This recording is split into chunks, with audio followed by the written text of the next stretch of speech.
Okay, so the first two chapters of Book Five, Pro and Contra, is extremely important. Everything in this book has been often told in contrast, and so we have two, shall we say, semi-romantic pairings in this particular situation. You have Alexei, Alicia, and Lies, and then you have SMerdyakov, and I believe her name is Maria. Her name is actually not even that. It's not even that important. I'm trying to remember because when it shows, she's the daughter of the landlady, and it's not even really it's not even very even smart. Yeah, her name is Maria Kondratyevna, and so we'll just call her Maria Landlady because she's the daughter of the landlady. And the point is that you have these kind of two semi-romantic pairs, and they go in very, very different directions. Now, the name of this part of the story, this book 5, is called Pro and Contra. And in this section of the book, we have Dostoevsky in his absolute magnificent, incredible ability to take both sides of an issue. One of the great achievements of the poet John Keats was, even though he was a great poet, he talked about how Shakespeare had a particular genius, right? And he said that the genius of Shakespeare was he was able to maintain the tension between opposite poles. Meaning, he never went one way or the other, right? If you have these two very, very strong arguments or two ideas on the same side, then, good art is able to really present both sides of the issue, and good art is really able to maintain that tension. And one of the things that is really important about Dostoevsky, and this is this is one of the ideas about Zosima and wanting Lexi to go out into the world. The idea is that real growth and holiness comes from getting through the tension rather than avoiding it. That is why you have Alyosha, who's been told by Zosima he's going to be sent out into the world again. It's why Alexei thinks he should marry Lies.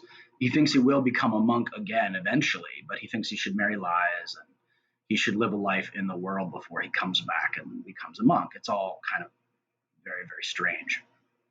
But the general idea is that most writers, right, it's easy to come to a conclusion, right? It's very easy to write about something and to say, okay, well, the obvious moral lesson, right, of this story is this. But there is something else going on in Shakespeare. I think a really good example would be his classic play, The Merchant of Venice.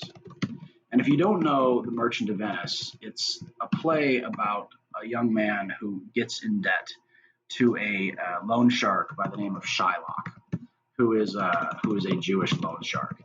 And the beautiful thing about The Merchant of Venice is, on one hand, Shylock is the villain because he's the person who's literally trying to get a pound of flesh because the protagonist is not able to pay his debt. And the beautiful thing about The Merchant of Venice is that even though Shylock is a villain, and an excellent villain at that, Shylock famously says, tickle us, do we not laugh? Prick us, do we not bleed? Wrong us, shall we not revenge?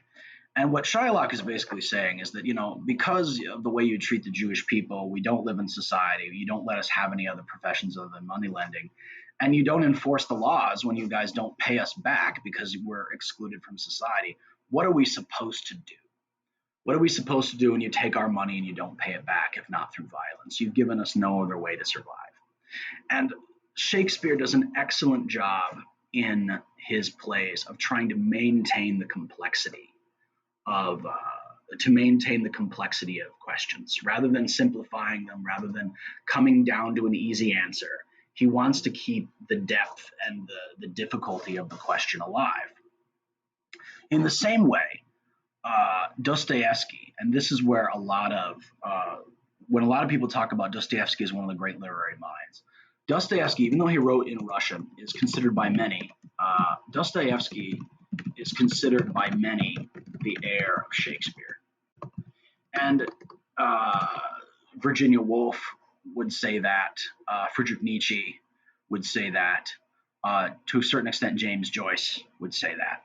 A lot of the great literary minds have said that Dostoevsky is the heir of Shakespeare. And the reason why Dostoevsky is the heir of Shakespeare this way is he maintains the tension between opposite poles, right?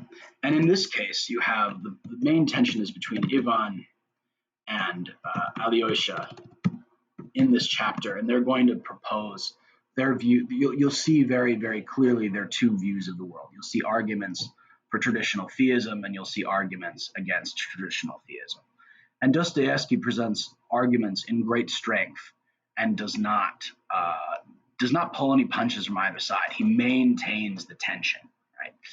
But in the first sense, right, of this tension, right, and that's why this section is called pro and contra, right?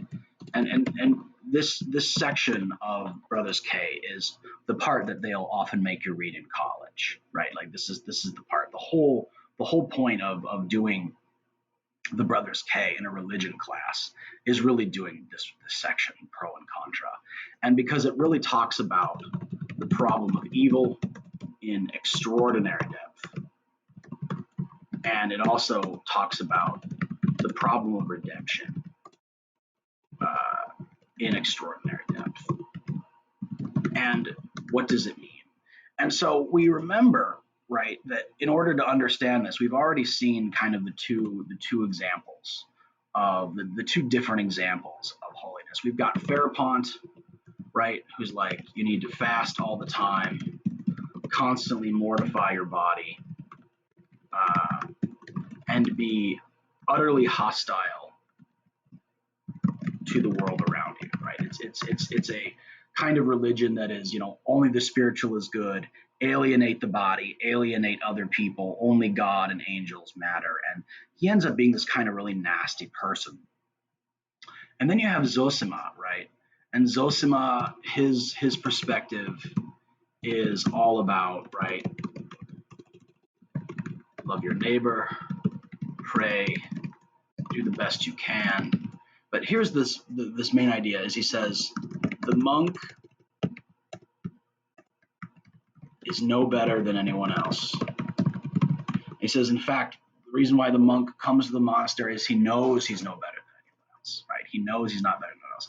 And he says, in order to make the world better, one must be guilty of all and for all, right? And this idea of being guilty of all and for all is the general idea that it's only when we stop elevating ourselves, when we stop with our pride, when we realize that all of us are capable of great sin. And anytime, this idea, right, that it's only when we kind of realize we're all guilty before God together, and that we no longer are ranking ourselves, and we no longer are being as constantly ranking ourselves to one another. Only then can we begin to make progress. And there are a couple, and this is a very beautiful idea. And one of the things that we should understand, particularly in Zosima's idea of the monk, is that there is an inescapable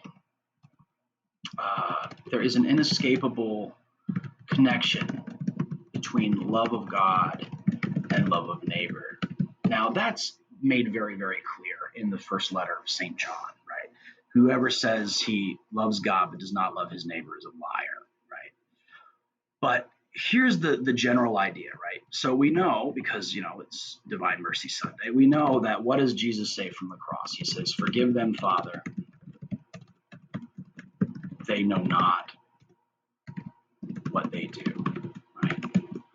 And one of the things that Dostoevsky is trying to get us to understand is this idea about egoism, forgiveness, and grace, right? The monk is not better, according to Dostoevsky, according to at least the Zosima version of Dostoevsky. The monk is not there because he's better. He's there because he knows he's worse. The monk is not holy because he fasts. The monk is holy because he belongs to God and belongs to God who is love. And this idea is that